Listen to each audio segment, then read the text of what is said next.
This story took place in late 2020, in the months of the COVID lockdown in the UK. It occurred in the town of Renfrew, near Glasgow Airport. On this cold, frosty evening, my friend Kieran, who was in her late 20s, was on her way to work in her family's Indian restaurant, which was one of the staples of the Renfrew area prior to the pandemic. Everybody in the area knew the restaurant, and it was something her family was extremely proud of. Kieran would work evenings there with her brother and her sister.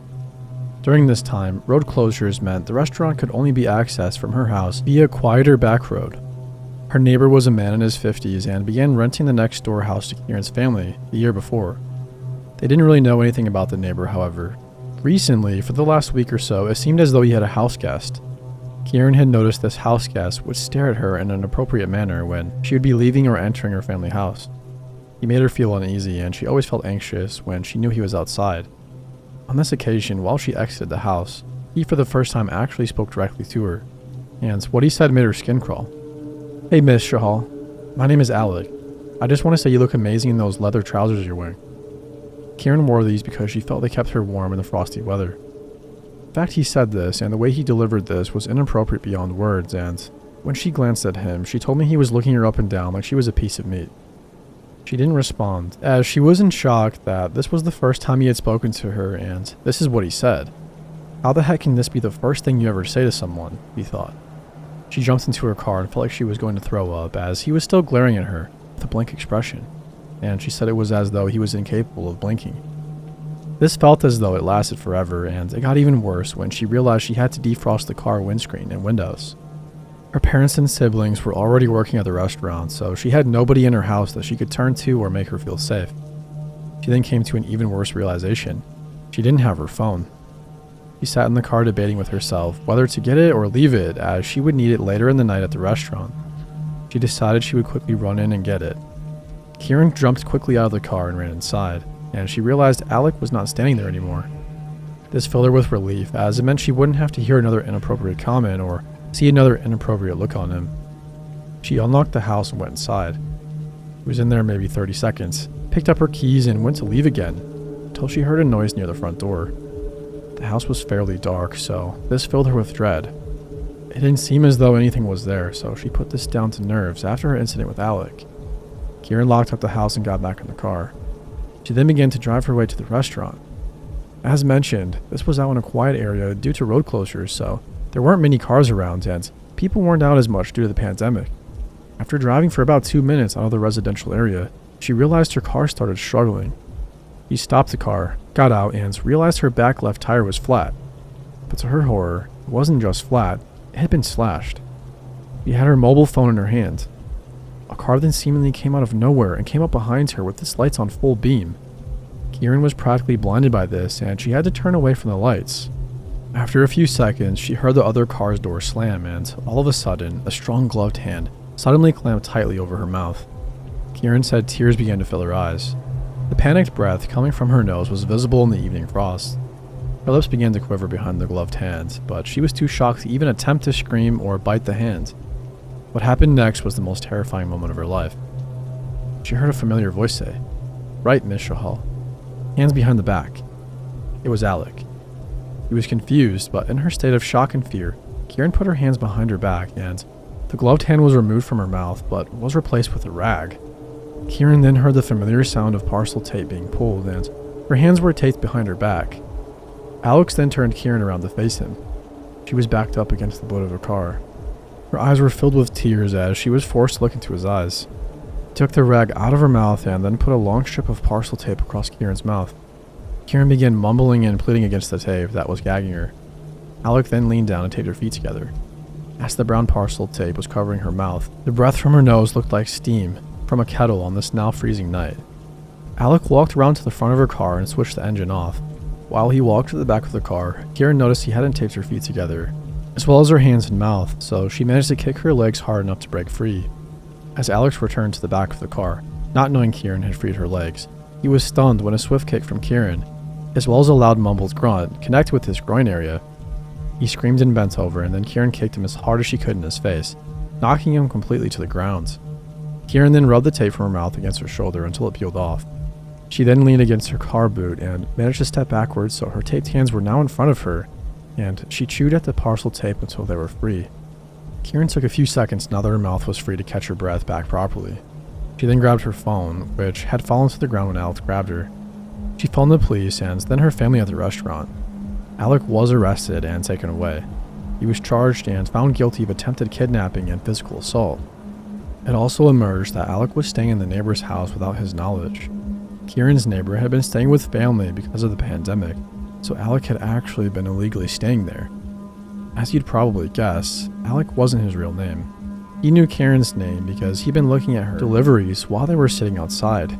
Kieran began taking martial arts lessons a few months before this incident, and she believes this may be what saved her. She has moved on from this traumatic experience with a lot of counseling and therapy. Her family restaurant unfortunately was sold during the pandemic. However, the main thing from them is that Kieran is safe and well.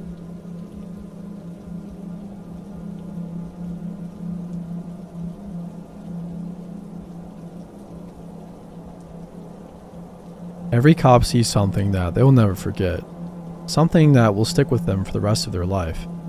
What I'm about to describe to you is that story for me. This is the most disturbing thing I've ever witnessed. When I turned 21, I joined the police force in a remote town that I won't name. The department needed new officers, and I was a young father who needed money, so the timing was perfect. Because I was a rookie, they assigned to me the night shift. It ran from 6 at night to 6 in the morning. The guys at the station sometimes teased me about my hours, saying that I always worked the crummiest shifts. I actually didn't mind them. I've always been a night owl. The guys even called me Nighthawk, and honestly, I kind of like that. Besides busting people for speeding and pulling over the occasional drunk driver, I spent most nights sitting back listening to podcasts. In a weird way, it was kind of relaxing. After a year in the department, something happened one night that changed everything. A severe thunderstorm rolled into town and caused major power outages. Torrential downpours flooded most of the major roads. To be in the best position possible when accident reports came in, I parked my cruiser in a parking lot in the middle of town. At 2 a.m., our dispatcher Claire radioed in. She reported that somebody who sounded like an adult male claimed to have been kidnapped. They told her they were held captive inside somebody's home. Then the call ended. When she redialed, the caller didn't answer. My cruiser had a built-in computer display that showed all the call details based on the address. I was about 10 minutes away, so I was probably the closest officer. I radioed in and told her I'd respond. I also requested backup. Another new officer named Chris chimed in and said he'd be on location in 5. Claire clicked on her radio but hesitated for a few seconds over the static. Then she said that the callers sounded like they were altering their voice in some way, possibly through digital means, to make themselves sound like a child. She used a specific phrase, like a young girl. She concluded that officers should proceed with extreme caution. All of us were pretty close at the station, so we felt nervous for one another during high-risk cases like these. I radioed back and said, 10-4, and drove off to the scene. When I turned into the neighborhood, I saw that every single street lamp was out. The entire block had lost power. That meant we would have low visibility in the home we were investigating, which put us in greater danger. I followed my GPS to the end of the street where the house was and saw that Chris had already beaten me. His cruiser was idling in front of the house. I pulled up next to him and rolled down my window. Chris commented on the home's poor condition. I glanced ahead, taking it in for myself. The grass was knee-high. Overgrown bushes blocked out the windows. The roof was dented in several areas and had a ton of missing shingles. It looked completely abandoned. That set off alarm bells in my head. You can gather a lot about somebody's mental state by how they treat their living space. I told Chris I'd take the lead. We both stepped out of our cruisers into the pouring rain, opened our umbrellas, and followed a waterlogged path up to the door. Chris clicked on his flashlight. Whenever a second officer like Chris is present during an investigation, their entire job is to protect the leading officer by monitoring the suspect's body language. If the suspect makes a move on the cop that's interrogating them, they neutralize the threat. Chris made the perfect backup because he was both observant and calm under pressure. This allowed me to focus solely on the suspect's story, and if I was hearing the truth. When we reached the door, I rang the bell. Then we stood there, listening for movement inside. Rain pounded against our backs. After a few seconds, footsteps shuffled up to the door. Then they paused. Whoever was on the other side stood completely still, just waiting. A strange feeling came over me that we were being watched. Slowly, my gaze drifted over to the peephole. As soon as I made eye contact, a distorted shape moved back. like whoever was watching us had pulled their head away. "If you're in there," I said, "we'd like to ask you a few questions. Open up, please." They froze again, as if they were thinking about what to do next. Then the lock started turning. The door creaked open, but only by a foot. From the darkness, a man peeked out of the crack. He looked like he was in his early 30s. He was overweight, balding, and wore thick-brimmed glasses. I took a single look into his eyes and sensed that he was hiding something. I informed him that we received a call from this address from someone claiming to have been kidnapped. The man acted confused. He apologized and told us it must have been a pocket dial. I told him if it was a pocket dial, and if so, how could he explain the voice in the call? For a split second, the man averted his gaze, then said that he didn't know anything about a voice. I asked him if there was anyone else in the house, and he said he lived alone. Then I told him that, for safety reasons, we needed to have a look inside. "Not without a warrant," he said. These days, a warrant can be obtained in minutes. I went back to my cruiser, called dispatch, and requested communication with the on-call magistrate. 5 minutes later, Claire came back on the radio and told me the judge approved a telephonic warrant and emailed it. We were clear to enter.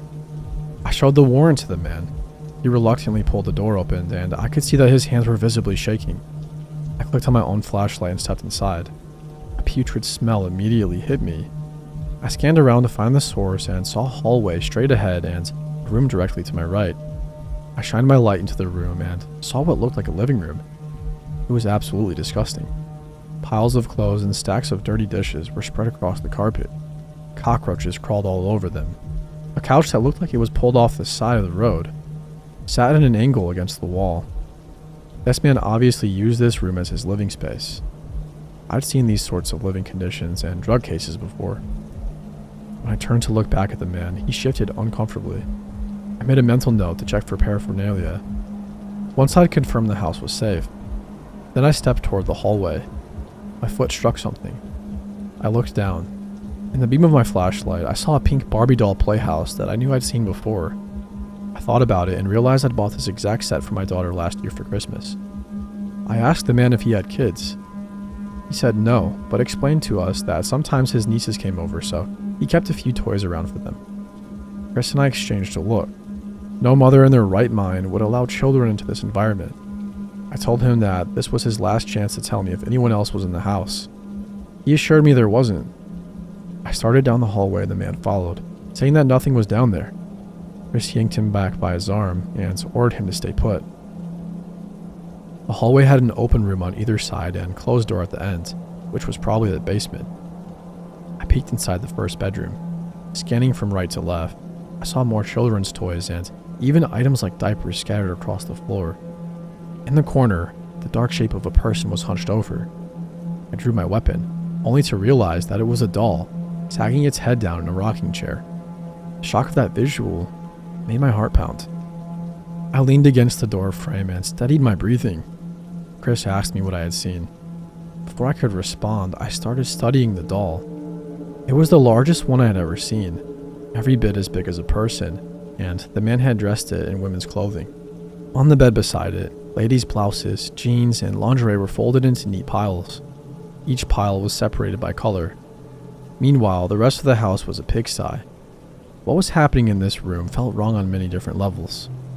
"All clear," I told Chris. I moved further down the hall and glanced into the second bedroom. This one was empty.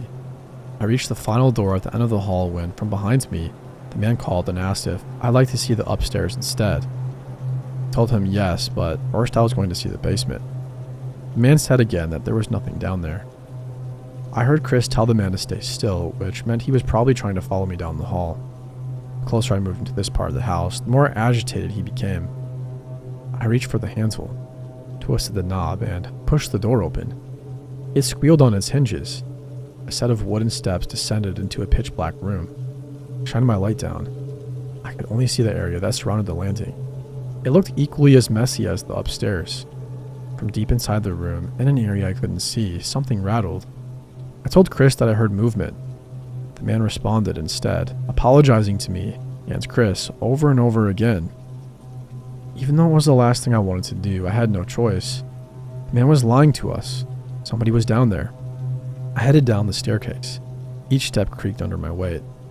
The rattling noise from inside the room grew louder. Behind me, the man repeatedly begged us to stop looking around. I neared the landing and swept my flashlight across stacks of boxes. Nobody appeared in my line of sight. Across the room, there was another door. The noise was coming from there. I drew my weapon. Commanded whoever was inside to come out slowly with their hands up. Whoever was inside stopped moving. I shouted the same command a second time. The door remained shut. I crossed the room, sliding between boxes and old furniture that blocked the way. My sights were trained on the door. When I stood within several feet, I paused, listening. Whoever was inside also remained perfectly still. My anxiety ticked up with each second. So many things could go wrong in this situation. I moved to the side of the door frame in case they were armed and tried to fire through the door. I reached for the knob, grabbed on, and twisted. Then I swung the door open. I was still hidden to the side of the frame. If anything besides empty hands emerged, I would have to use deadly force. After several agonizing moments, nothing came. I said a quick prayer, then aimed my weapon right into the room. What I saw, I can't go into detail on, but basically, this is what happened. A man, in his mid-40s, was being held captive in that basement. He was a father of 3 and a respected member of the community. Months after he went missing, everybody, including his family, assumed he was dead. After 2 years in captivity, he finally got the chance to escape. Earlier in the night, before we arrived, the homeowner brought the victim's dinner down and made the mistake of leaving his phone behind. The victim managed to activate Siri and call 911. When we arrived on the scene, the victim had already been confined in a way that prevented him from calling upstairs or making any kind of substantial noise. Then, when I ordered him to come out, he froze in fear, not because he couldn't obey my commands, but because he didn't want me to use lethal force, thinking that he was a threat. Once I opened the door and found him, we arrested the homeowner on the spot and took the victim to the hospital for immediate treatment. I feel incredibly lucky that nobody was harmed and that we could reunite this man with his family. But the most disturbing detail, which has haunted me every day since, is how my dispatcher described the voice of the man who made the call. How was he speaking like a child? The only explanation that makes sense is that this man was forced to speak in that young tone of a voice for so long that even when he called the station, that's the only way he could communicate. And if he was forced to do that, what else inside that house was he forced to do?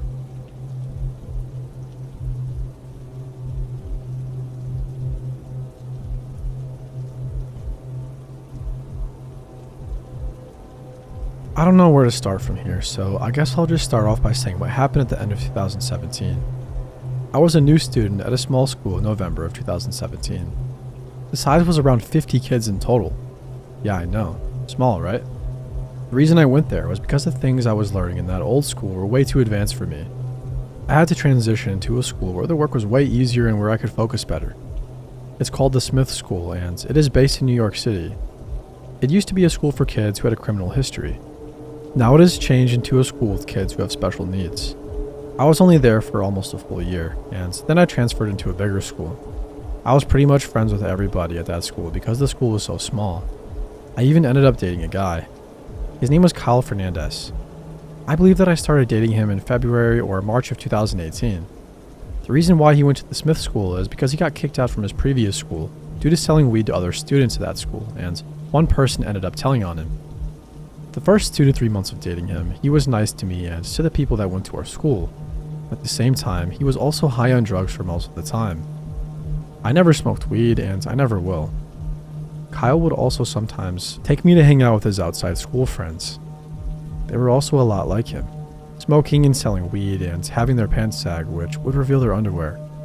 It was so eye-burning to see that crap, but Kyle loved me and I loved him. While Kyle and his friends would do stuff that would get them in trouble, I would stay out of it, and to my miracle, Kyle never pressured me to join along with them. A few more months went on and our relationship would stay the same until one day in July when everything changed. On that day, Kyle came over to my place at nighttime. For an hour, we were just chatting in my room until my phone kept going off. It was a bunch of text messages from my friend Liam. I opened iMessage and I saw that he sent me a bunch of edgy but funny memes. I started laughing hard and Kyle then asked me, "Who's texting you?" I told him that it was my friend Liam. He then asked me if he could see my texts. I then responded saying, "Please, it's really nothing. He's a longtime friend who makes me laugh all the time." Kyle got really upset with me and demanded to look at my phone. My smile faded away. I now felt a little skittish. I then muttered the word, "No." Take a guess on what happens next. I think you know. What Kyle did after I told him no was that he grabbed my phone and threw it at the wall. Glass went everywhere to the floor, the lamp, the top of my drawer, and on my bed. I was in disbelief with what just happened. As a reaction to what he did, I put my arms up to my face because I didn't know what he would do next. I then felt his hand grab my left arm, and he did something that made me change how I saw him as a person. I saw glass from my phone in his hand, and before I could even say anything or move, he plunged the glass into my arm so fast, then took it out 2 seconds later. I screamed, and I screamed so loud that probably even Africa could hear me. As I was still screaming, Kyle then screamed at me, "Are you happy now?" Then he ran out of my room and out of my apartment. I really wish my mother was home, but of course she wasn't. I ran right into my bathroom and washed the stab wound with soap and water. It was hurting a lot when I did that. I then got a humongous bandage and put it on my left arm. After doing that, I went back to my phone, took the shattered screen protector off, and then proceeded to block Kyle and everything. If he tries to come back and see me again, I'll make it clear that I never want to see him again. To my shock, he never came to my house again, and I never saw him on the streets again, but I did look around my surroundings to be safe, and indeed I was. I kept what Kyle did to me as a secret, and when everybody asked me what happened between us, I just said our relationship was not going in the right direction. Everybody actually seemed to believe me. I didn't let anybody know the real reason because I was too scared. But me being scared all changed because of something that happened in the summer of 2023. It was early August of 2023. I was at work that day, and while working, I felt my phone vibrating in my pocket. I took my phone out of my pocket to see who was calling me, and it was a 212 number. For the people that don't know, 212 is an area code number that is a home code in New York City. It wasn't my home phone because I knew my home phone number. I was curious to see what company was calling me, so I picked up the phone and said, "Hello?" I heard a woman on the line asking if this was me. I replied back saying, "Yeah, it's me. Who is this?" I then heard the woman say, "This is New York Presbyterian Hospital at Columbia Medical Center. I'm here to inform you that your mother, along with 10 people, has been hit by a car and she is in critical condition." As I heard this, I felt my hand shaking while holding the phone. I tried staying composed and I said, "I'll be there right away." I ran out of my workplace so fast without telling anybody where I was going and what happened. I got to the hospital in about 10 minutes. I asked where my mom was, and a woman at the front desk said that she was in a room right down the hall. I ran over to that room, and when I got to that room, I saw that she was in a coma. I sat down next to her, crying like I've never cried before in my life. Our nurse came in, and I asked her for the details of that incident. The nurse said that a man stole a car while intoxicated, and he drove onto a wrong-way street, and then onto a sidewalk, striking a cyclist at first, and then hitting a woman, which is your mom, and about 5 others, and they all flew into each other. I was so taken aback by hearing this that I asked if they found out the guy's name yet. The nurse said, "We don't know yet, but we'll probably get an answer tomorrow." The next day came, and there was amazing news and life-shattering news. I'll start off with the good news. The good news was that my mom woke up. The bad news is that the person who drove that vehicle that hit my mother and 6 other people was somebody I knew very well. It was Kyle. I was going to make sure that he was not going to get away with this. Thankfully, he got tackled by some good Samaritans on the street, and that the police had him in custody. I wanted to scream so bad, but I would just be humiliating myself by doing that. Another part about the bad news is that a couple of days later, I would find out that my mother will never be able to walk again. I felt as if my life was over. When this news story broke out all around the country, everybody thought that this was a terrorist attack. They thought that because of the 7 bodies all flying into each other. I also felt very self-assured that I would tell my experiences of dating Kyle to the court and to the public, but keep who I am private. I wrote a letter to the court where Kyle was at, and I wrote about the time he assaulted me with the shattered glass of my phone that he threw. After this was read out in court, another woman who Kyle dated in 2022 came forward about how she was a victim of domestic violence from him. This warmed my heart because she felt inspired to tell her story as well, and that we will stick together. In the end, Kyle was found guilty of his domestic violence against me and the woman he dated, and for his drunk driving case. After he was found guilty, he was sentenced to 2.5 years behind bars. That sentence is way too short. It should be more like 20 years because of the 7 victims he unintentionally hit with the car, leaving most of them with lifetime injuries. He must have hired an amazing lawyer because of such a short sentence. I have nothing but hatred for Kyle now after he changed my mother's life for the bad. People like him never change.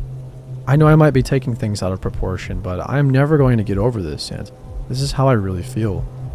While Kyle is serving his time in prison, I hope that he reflects on his actions that he did to hurt people and goes to rehab where he changes as a person.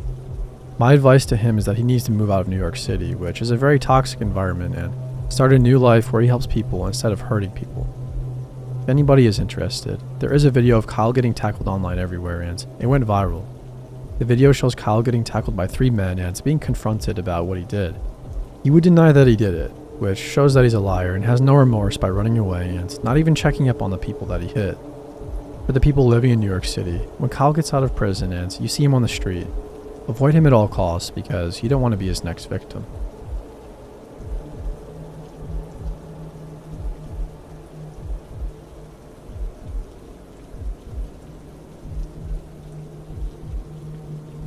When I was in 8th grade, there was this girl.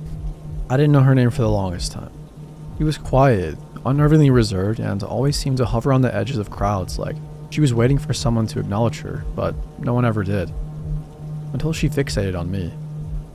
It started small. One day after school, I got a random Instagram request from somebody with a blank profile picture. I recognized the name faintly. It was hers. I didn't think much of it. We had a few mutuals, so I accepted. 1 minute later, I got a message that said, "Hi," with a smiley face. I replied with a casual, "Hey." I don't know why, maybe I was just being polite. I didn't know that single word would change everything. She messaged constantly. Every morning, I woke up to paragraphs. Every night, she would spam me with messages like, "Are you sleeping? What are you doing right now? You have a nice smile. I see you a lot." I started noticing her more at school, leaning against walls, pretending to tie her shoe, always in places that she usually didn't hang out, right where I walked by. Her messages turned specific. "You look good in that red shirt," or "Your backpack looks heavy." Then the pictures started. At first, they were of me walking in the hallway from behind, then sitting in class, then standing at my locker. Then she sent a picture of me on the school bus staring out the window with her reflection faintly visible in the bus glass behind me. I blocked her. That same night, a new account messaged. "Why'd you block me? I thought we were getting closer." The word "closer" stuck with me, like she meant physically, not emotionally. I tried to ignore her. The next morning, I opened my backpack at school and found a note neatly folded inside. In tiny, careful handwriting, it said, "You don't need to be scared of me.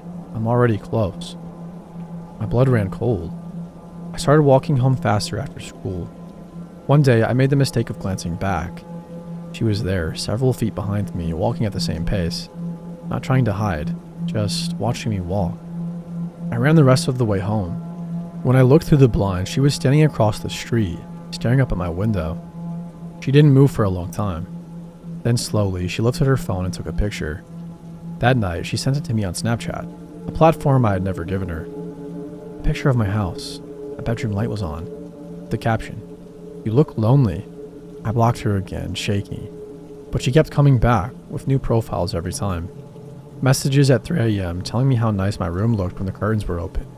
Telling me that she liked the way my voice sounded when I laughed with my friends. And telling me she hated when I sat next to other people. Then she sent this. "I know your routines now. For a while, I couldn't sleep without checking the windows over and over. Sometimes I swore I saw movement outside, like somebody stepping just out of sight when I looked. Then, 1 week, nothing. She was just gone. I didn't see her at school, no new messages, no photos, no notes. Just empty. Some people said that she transferred schools. Others said she got expelled for something weird she did to another student. I tried to convince myself that it was over, and for a long time I believed it. Until a few months later, when I was cleaning out my closet, I opened an old shoebox I haven't touched in a while. One I used to bring to school for a project during 8th grade. Inside, there were photos I didn't put there. Pictures of me. Some in class, some walking home, some through my window at night. And under the stack of photos, written on the lid in neat handwriting, "I'm still close."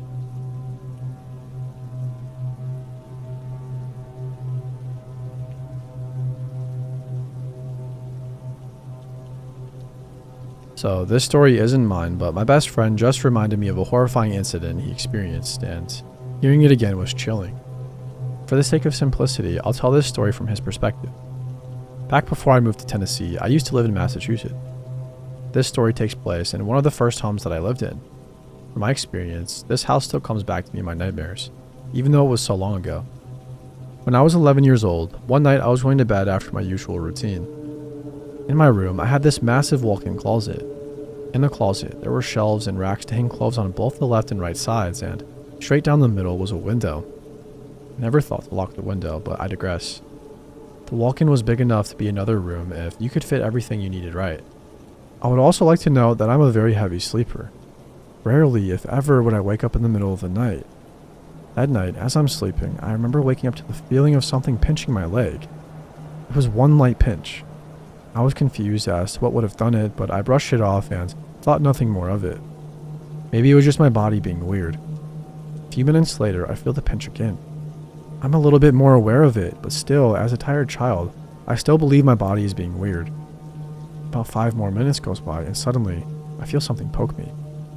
At this point, I'm up and awake now because I knew for sure that it wasn't my body being weird anymore. I felt a genuine hand poke me. I shoot up, looking everywhere for what could have caused it. As I'm looking around, I see my closet door is now slightly cracked open. I know for sure I didn't do it because as a child, I had a fear of my closet being open because of the darkness it consumed. I tried to rationalize the situation to it being the cat I had at the time named Gremlin. Gremlin liked to wander around sometimes, but I thought maybe she was in there doing cat things. I yelled for her. Nothing. A few seconds after I yelled at her, the closet door swung open, then immediately slammed back shut. I had enough, but instead of going to my mom's room, I went downstairs and slept on the couch until morning. I tell my mom about this, and she has no explanation. Neither do any of the other relatives or other friends I shared this story with. Another thing I would like to mention about this house is that the house that was there before being rebuilt burned down. Plenty of construction crews, cleanup crews, and other people were in on the project of rebuilding this house, and nothing was left behind. Not long after this incident, I went outside to our yard, and near my window and in the grass, I saw a burnt yet well-intact button that looked as though it came off of a teddy bear. There's no possible way that anything from the previous house could have been left behind, because of the extensive work that was put into rebuilding the house. Whether or not the button is connected to the experience I had, I'm not sure. All I know is that house has never left my mind, and to this day, I double check the closet in my room every night to make sure it's shut tight.